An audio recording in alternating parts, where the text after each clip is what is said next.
So this is the staggered stance stiff-legged deadlift. I do this a bit differently than most people, specifically because I'm doing it for the sake of lengthening the front leg's hamstring.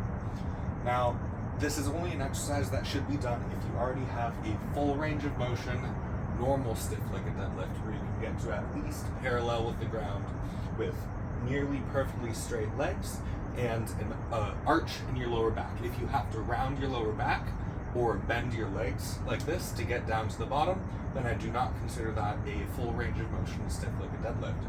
So you should already be able to do this movement with full range of motion before you attempt the staggered stance stiff-legged deadlift. So what you're going to do for this is that you're going to take one leg, put the heel about 1 to 2 inches in front of the toe of the back leg, and keep the toes of your front foot elevated.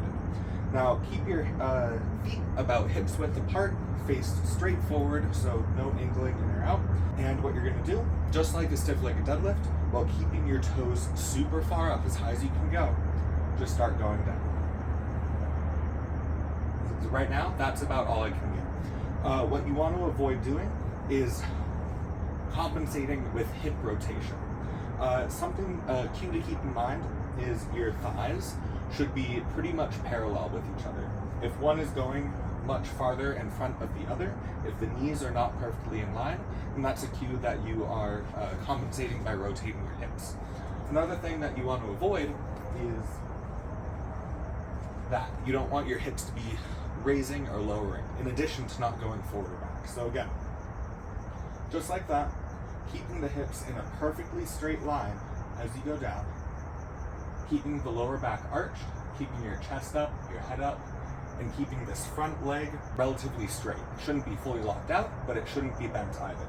The toes should be super far up, and when you get to the bottom of this, you should feel an intense stretching through the back of the upper calf and through the hamstrings.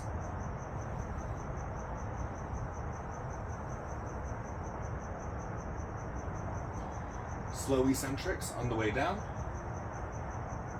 full pause at the bottom, and come back up. And that is my version of the staggered stance stiff-legged deadlift.